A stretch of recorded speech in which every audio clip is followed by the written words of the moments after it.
रहीम अस्सलाम वालेकुम dear students.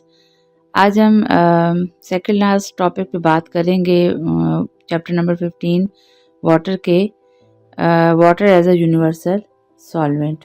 बहुत सारे जो हैं वो रीज़न्स हैं जिनकी वजह से वाटर को यूनिवर्सल सॉल्वेंट कहा जाता है, क्योंकि वाटर जो है कम या ज़्यादा ऑर्गेनिक इनऑर्गेनिक तमाम कंपाउंड्स को अपने अंदर डिसॉल्व करने की एबिलिटी रखता है। तो ड्यू टू सर्टन रीज़न ये एबिलिटी इसके अंदर पैदा होती है जो कि बाकी लिक्विड्स में मिसिंग है। वाटर को जो है अगर इसमें जब कोई ऐसा इनऑर्गेनिक जो है वो कंपाउंड ऐड किए जाएं तो वो as we know all inorganic compound जो है मोस्टली उनमें आयनिक बॉन्डिंग पाई जाती है और ऑर्गेनिक कंपाउंड्स के अंदर जो है वो कोवलेंट बॉन्डिंग पाई जाती है। तो यहाँ हम देख सकते हैं कि जब हम वाटर के अंदर मैं रीज़न की बात कर रही थी कि वाटर जो है इसको जब एज ए यूनिवर्सल सॉल्वेंट कहा जाता है तो पोलैरिटी की वजह से कहा जाता है ये एक सॉलिड रीज़न है, इसकी दूसरी हाइड्रोजन बॉन्डिंग है और तीसरा डाइइलेक्ट्रिक कांस्टेंट है। अब हम वन बाय वन इन तीनों फैक्टर्स को डिस्कस करेंगे। तो यहाँ आपके सामने एक आयनिक जो है वो कंपाउंड है। ये बात याद रखिए कि इनऑर्गेनिक जितने भी कंपाउंड्स होंगे स्टूडेंट्स उनमें हमेशा आयनिक बॉन्डिंग होगी और ऑर्गेनिक कंपाउंड्स के अंदर हमेशा कोवलेंट बॉन्डिंग होगी, वटेवर वो सिंगल कोवलेंट बॉन्ड है, डबल कोवलेंट बॉन्ड है या ट्रिपल कोवलेंट बॉन्ड है। जब कभी आयनिक कंपाउंड की बात होती है तो ये बात याद रखिए कि हमारे पास जो मॉलिक्यूल होंगे आयनिक कंपाउंड्स के वो हमेशा इस फॉर्म में होंगे। इसीलिए जो आयनिक कंपाउंड्स होते हैं उनके मॉलिक्यूल्स हम नहीं पढ़ते, उसको हम फार्मूला यूनिट्स पढ़ते हैं। फार्मूला यूनिट्स आप बेसिकली इसको एक और पॉइंट ऑफ व्यू से देखिए, these are the basically combination of the positive and negative ions. जहाँ पे NaCl की अगर मिसाल दी जाए तो आप देख सकते हैं कि क्लोरीन के मॉलिक्यूल ग्रीन कलर से शो किए गए हैं, क्लोरीन के आयंस को, और सोडियम आयंस को पर्पल कलर से शो किया गया और यही साथ में दूसरी डायग्राम में भी हमें नज़र आ रहा है। जितने भी क्रिस्टलाइन सॉलिड्स हमारे पास अगर वो आयनिक नेचर है इनऑर्गेनिक नेचर उनके अंदर आयनिक बॉन्डिंग पाई जाती है। These are the combination of the positive and negative charges। तो इसको बेसिकली क्रिस्टल लैटिस स्ट्रक्चर भी कहा जाता है, यानी ये एक जाल सा बनता है पॉजिटिव नेगेटिव आयंस का, नेट लाइक स्ट्रक्चर होती है। और साइंटिस्ट का ये कहना है कि एक सोडियम आयन जो है उसकी अट्रैक्शन पॉजिटिव चार्ज कितनी होती है कि वो 6 क्लोराइड आयन नेगेटिव आयन को होल्ड करके रखता है। और एक आप यहाँ पे इस स्ट्रक्चर के अंदर इसको हम क्रिस्टल लैटिस स्ट्रक्चर कहते हैं, इस स्ट्रक्चर्स को। तो उसमें क्या है, और एक क्लोरीन जो है उसके अंदर इतनी फोर्स ऑफ अट्रैक्शन होती है कि वो 6 सोडियम के मॉलिक्यूल को होल्ड करके रख सकता है। अब ये बॉन्डिंग जो है ये इस स्ट्रक्चर को हम क्रिस्टल लैटिस स्ट्रक्चर कहते हैं। तो जितनी एनर्जी इस क्रिस्टल लैटिस के बनाने के लिए ज़रूरत पड़ेगी उतनी इसको ब्रेक करने के लिए भी ज़रूरत पड़ेगी और तब यहाँ एक दूसरे से अपार्ट यानी अलग हो जाएंगे। इसी को लैटिस एनर्जी भी कहा जाता है। इसी तरह यहाँ हम दोबारा देख सकते हैं कि जब वाटर के अंदर किसी भी आयनिक कंपाउंड को ऐड किया जाता है या इनऑर्गेनिक कंपाउंड को जो कि आयनिक बॉन्डिंग जिनके अंदर होती है, तो वो अपने ऑपोजिट चार्जेस में जब डिवाइड होने लगते हैं तो यूँ इस तरह पॉजिटिव नेगेटिव आयंस में वो डिवाइड हो जाते हैं। इस प्रोसेस को जनरली तो हम डिसोल्यूशन कहते हैं, लेकिन इस प्रोसेस के लिए एनर्जी ऐसा ज़रूरत नहीं होती, ये लेटेस्ट एनर्जी उनको सराउंडिंग से ही मिल जाती है। अब वाटर की फर्स्ट जो हमारे पास रीज़न है कि वाटर क्यों यूनिवर्सल सॉल्वेंट होता है, पोलैरिटी। पोलैरिटी का बेसिकली ताल्लुक़ होता है कि वाटर की जो अपनी जो है वो स्ट्रक्चर है वो पोलर है। मीन टू से वाटर जो है उसके अंदर 2 पोल्स बनते हैं, एक पॉजिटिव पोल है और एक नेगेटिव पोल है। पार्शियल पॉजिटिव पोल जो है वो वाटर में हाइड्रोजन साइड बनाती है, जबकि पार्शियल नेगेटिव साइड जो है वो वाटर के अंदर ऑक्सीजन साइड बनाती है, क्योंकि दोनों का इलेक्ट्रोनेगेटिविटी डिफरेंस जो है वो ठीक ठाक मैयर एक दूसरे के अंदर जो है वो उनका डिफरेंस जो है एक दूसरे को ऑपोजिट चार्ज बनाने पे मजबूर करते हैं। अब ऐसे तमाम कंपाउंड जो कि एसिडिक हों, बेसिक हों या सॉल्ट्स हों, वो जो है वो आयनिक नेचर है, तो उनके साथ डिसोल्यूशन के दौरान क्या प्रोसेस होगा।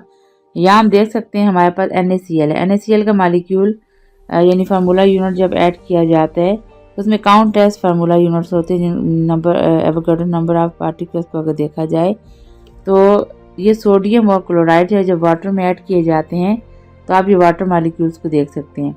अब वाटर मॉलिक्यूल जो है यहाँ में 2 आयंस के साथ नज़र आ रहे हैं। ऑक्सीजन के ऊपर पार्शियल नेगेटिव है, हाइड्रोजन के ऊपर पार्शियल पॉजिटिव है। अब आयनिक कंपाउंड पे भी आयंस मौजूद हैं, ऑपोजिट चार्जेस, और वाटर जो है खुद वो पोलर है यानी पॉजिटिव नेगेटिव चार्ज के साथ। तो आहिस्ता आहिस्ता ये जो NaCl या कोई भी इनऑर्गेनिक कंपाउंड जिसके अंदर आयनिक बॉन्डिंग है वो डिज़ोल्व होना शुरू हो जाते हैं। नेक्स्ट स्टेप में हम देख सकते हैं कि वाटर के मालिक्यूल जो हैं वो इनको जो आयंस हैं इनको अलग करना स्टार्ट कर देते हैं और घेरना शुरू कर देते हैं। वाटर के मालिक्यूल जो हैं वो यूं अरेंज हो जाते हैं कि जो पॉजिटिव आयन होगा, ये आप देख सकते हैं हमने साल्ट जो डिज़ोल्व करने की कोशिश की वो NaCl है, ठीक है। NaCl में सोडियम आयन जो है पॉजिटिवली चार्ज है। तो अब ऑक्सीजन एंड जो है वाटर का जो नेगेटिव साइड है, तो वाटर का नेगेटिव साइड क्या है, ऑक्सीजन है बेसिकली। तो वाटर की ऑक्सीजन साइड जो है जिसके ऊपर नेगेटिव चार्ज है वो सारा का सारा सराउंड कर लेगा एक केज की तरह, किसको, सोडियम आयन को। इसी तरह हम देख सकते हैं कि जो साल्ट का नेगेटिव आयन है उसको वाटर का पॉजिटिव साइड यानी ये पॉजिटिव साइड है हाइड्रोजन साइड, वो उसको सराउंड कर लेता है। और इसी तरह आहिस्ता आहिस्ता ये जो अपोजिट आयंस हैं सॉल्ट के, ये डिज़ोल्व होना शुरू हो जाते हैं वाटर के अंदर, ये मिक्स होना शुरू हो जाते हैं और वाटर के मालिक्यूल ऑपोजिटली चार्ज बॉडीज़ को सराउंड कर लेते हैं। हम कहते हैं डिसोलिएशन प्रोसेस स्टार्ट हो गया।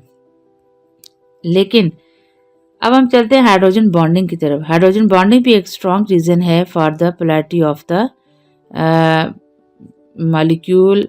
Water molecule also act as a water की ये प्रॉपर्टी कि water act as a universal solvent, उसमें हाइड्रोजन बॉन्डिंग भी एक इम्पॉर्टेंट रोल प्ले करते हैं।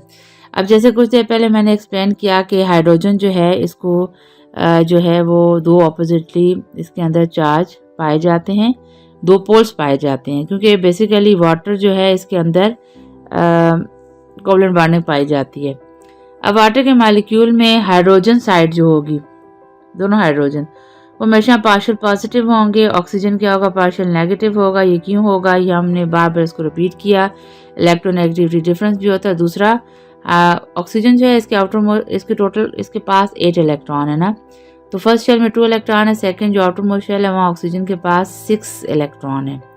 अब इसने अपना आउटर मोस्ट शेल मुकम्मल करना है, तो जो कोवलेंट बॉन्डिंग क्या करते हैं, 2 हाइड्रोजन के साथ बनाते हैं। ऑक्सीजन का ऑक्टेट रुपये हो जाते हैं और हाइड्रोजन का डुप्लेट रुपये हो जाते हैं।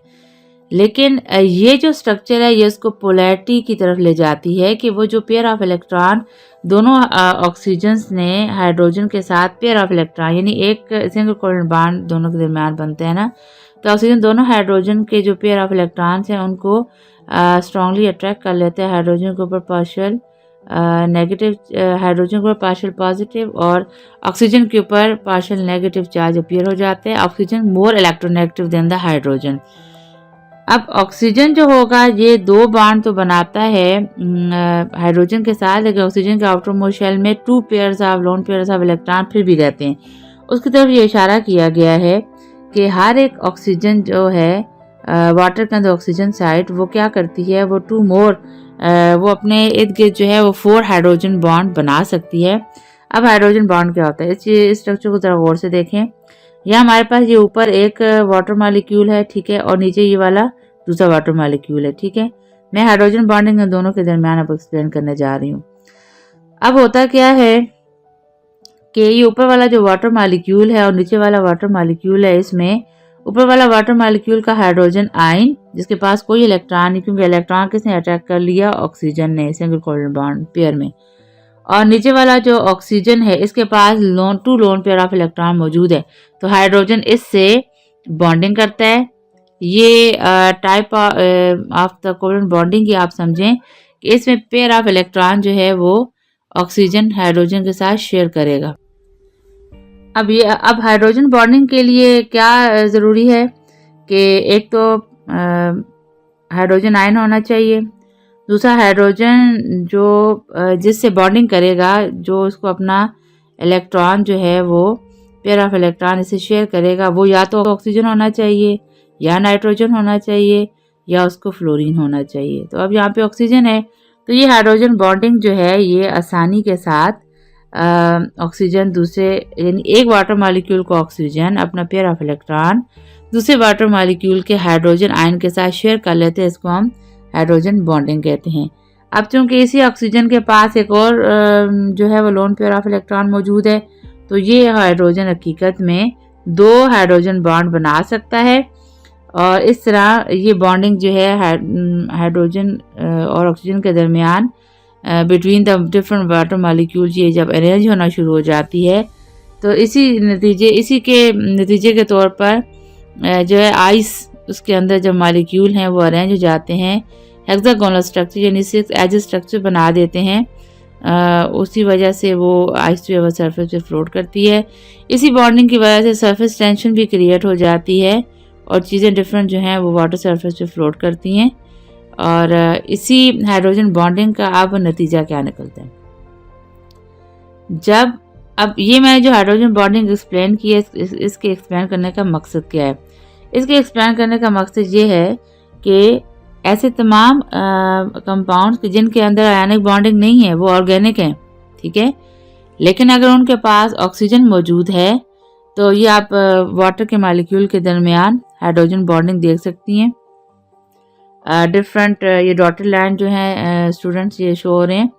इसी हाइड्रोजन बॉन्डिंग की वजह से वाटर जो आसानी से जो है वेपरेट नहीं होता। अगर ये बॉन्डिंग कुदरत पैदा ना करती, देखें अल्लाह ताला की कितनी बड़ी नेमत है ये, अगर वाटर मॉलिक्यूल के दरमियान ये बॉन्डिंग ना होती, जिसको हमने कुछ अर्सा पहले कोहेसिव फोर्स ऑफ अट्रैक्शन भी पढ़ा है, ये कोहेजन अगर फोर्सेस ना होती तो दुनिया में जितना पानी पिया वो आसानी के साथ एवेपोरेट हो जाता, उड़ जाता और कुछ भी ना होता ज़मीन के ऊपर। तो दूसरे लफ्ज़ों में चाहे टेम्परेचर कितना हाई हो जाए, एक ख़ास टेम्परेचर तक जो है वो एक ख़ास टेम्परेचर के बाद एवेपोरेशन प्रोसेस स्टार्ट होता है, वाटर जो वेपर्स में कन्वर्ट होते हैं, तो वो जो कन्वर्ट होने नहीं दे रहा होती वो कौन सी फोर्स है, उसको हम हाइड्रोजन बॉन्डिंग कहते हैं, ठीक है।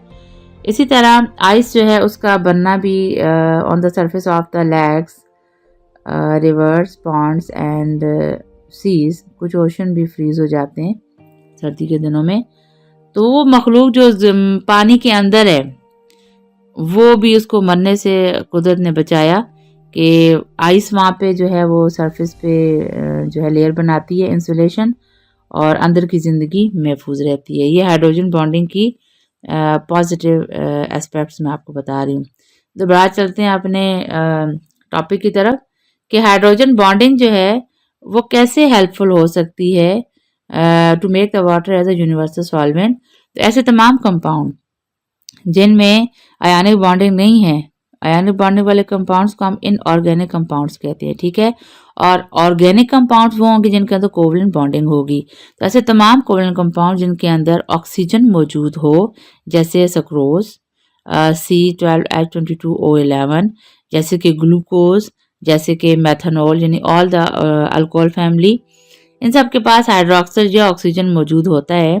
तो ये हाइड्रोजन बॉन्डिंग वाटर के मॉलिक्यूल के साथ बना लेते हैं और आसानी के साथ वाटर के अंदर वो डिज़ोल्व हो जाते हैं। लेकिन हमें ये भी देखना चाहिए कि चूंकि ऑयल्स में हाइड्रोजन बॉन्डिंग या हाइड्रोक्सिल ग्रुप नहीं होता, इसलिए ऑयल जो है वाटर के अंदर डिज़ोल्व नहीं होते, चाहे आप उन्हें कितना भी मिक्स करें। ओके स्टूडेंट्स, तीसरा हमारे पास इम्पॉर्टेंट फैक्टर है डाई इलेक्ट्रिक कांस्टेंट। अपने नाम से जाहिर है die electric mean, di mean two, electric mean to charge particles. इसका मतलब क्या हुआ, ये बेसिकली ये जो डाई इलेक्ट्रिक कांस्टेंट है ये कॉन्सेप्ट किससे रिलेट करता है, कूलम्स लॉ से। कूलम्स लॉ आमतौर पर फिजिक्स में डिस्कस किया जाता है, लेकिन यहाँ हम उसको केमिस्ट्री के पॉइंट ऑफ व्यू से डिस्कस करेंगे। ये लॉ हमें ये कहता है, जो कूलम लॉ है, और इसी की बेस पे हमारे पास डाई इलेक्ट्रिक कांस्टेंट भी हम इसको स्टडी करते हैं।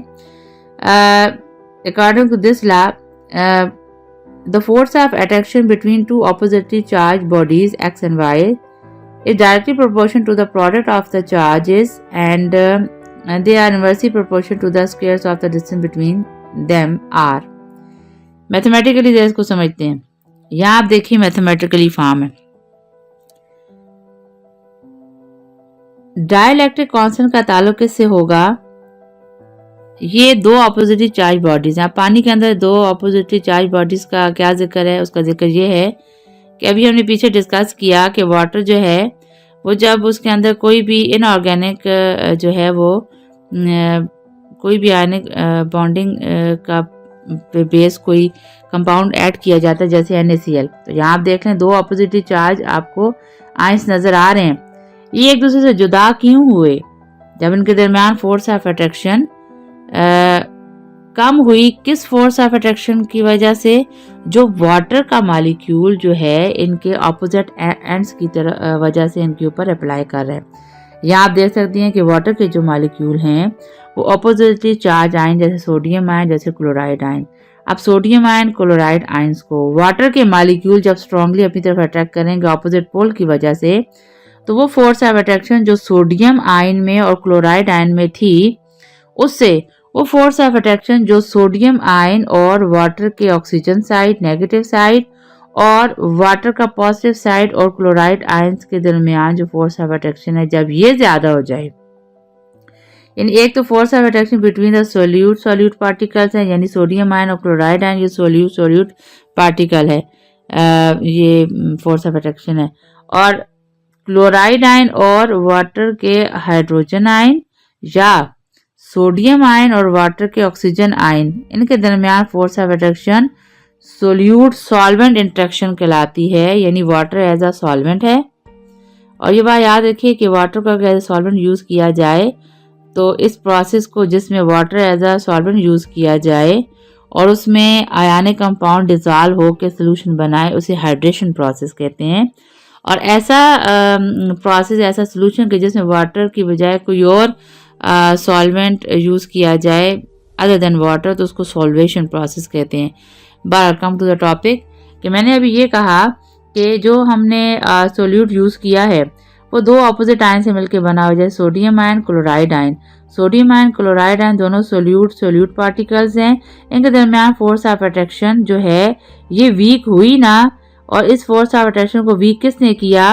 वाटर का ऑक्सीजन एंड जो कि नेगेटिवली चार्ज था और सोडियम का पॉजिटिव एंड। तो ये सोल्यूट सॉल्वेंट के दरमियान फोर्स ऑफ अट्रैक्शन जब ज़्यादा हो जाएगी तो तब हम कहते हैं कि सोल्यूशन फॉर्मेशन हो जाती है, और तब हमारे पास जो है वो कोई चीज़ या कोई भी कंपाउंड जो डिज़ोल्व किया हुआ है वो वाटर के अंदर मिक्स हो जाता है। तो ये इसी की तरफ जिक्र हो रहा है। अब दोबारा इसको मैथमेटिकली फॉर्म में देखिए, एक्स वाई क्या है हमारे पास ऑपोजिटली चार्ज बॉडीज हैं जो आयनिक कंपाउंड में कैटायन एनायन होते हैं। ठीक है, जब कैटायन एनायन के दरमियान फोर्स ऑफ अट्रैक्शन जो आयनिक सॉल्ट की बात हो रही है वो क्या होगी? वो डायरेक्टली प्रोपोर्शनल किसके फोर्स है, इन दोनों के दरमियान जो फोर्स ऑफ अट्रैक्शन जब ज्यादा है तो मीन से उनके दरमियान डिस्टेंस फिर क्या होगा? कम होगा। जब डिस्टेंस कम होगा तो वो डिजॉल्व नहीं होंगे। तो अब वाटर के अंदर डिजॉल्व चीज़ें क्यों हो जाती हैं? इसकी जो साइन ऑफ प्रोपोर्शनैलिटी है, ये जो मिड में फोर्स और इसके दरमियान हमें नज़र आ रहा है ऑपोजिटली चार्ज बॉडीज़ के दरमियान, इसको जब इक्वालिटी पे लेके जाते हैं तो ये डी हो जाता है, यानी force of attraction is equals to product of the oppositely charge bodies. Directly proportion होगा और इन्वर्सली प्रोपोर्शन किसके साथ होगा? Distance between these charges.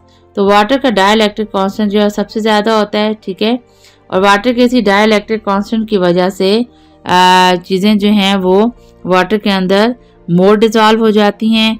बाज़ औक़ात ये मोर डिजोल्यूशन जो है it leads to the water pollution, लेकिन इसके जनरल लाइफ में हमारे बहुत सारे जो एप्लीकेशंस भी हैं। तो वाटर का डाइलेक्ट्रिक कांस्टेंट जो है वो अमंग ऑल द लिक्विड्स वो सबसे हायर रेंज पे है, 80 डाइलेक्ट्रिक कांस्टेंट है वाटर का। इसीलिए वाटर के अंदर एट 18 डिग्री सेंटीग्रेड, इसलिए वाटर के अंदर मैक्सिमम चीज़ें क्या हो जाती हैं? डिज़ोल्व हो जाती हैं। आई होप आपको इस टॉपिक की समझ आ गई होगी। नेक्स्ट जो हमारे पास टॉपिक है वो लास्ट टॉपिक है हमारा इस चैप्टर का, सॉफ्ट एंड हार्ड वाटर। उसके साथ इंशाल्लाह मुलाकात होगी। ये जो आपको फोटो नज़र आ रहा है ये पोलर हमारे पास एनिमल है और इसको पोलर फॉक्स भी कहा जाता है। ये पोलर साइड जहाँ पे पोलर बियर पाया जाता है अंटार्कटिका साइड्स पे, उन रीजन में ये फॉक्स पाई जाती है और ये उस मौसम में आसानी के साथ मूव करती है क्योंकि इसकी बॉडी के ऊपर ये जो आपको फर नज़र आ रहा है ये इंसुलेशन के तौर पर काम करता है और इस तरह के बाकी एनिमल जो हैं वो सरवाइव करते हैं। एक जनरल नॉलेज है जो मैंने आपसे शेयर की। नेक्स्ट टॉपिक के साथ फिर मुलाकात होगी।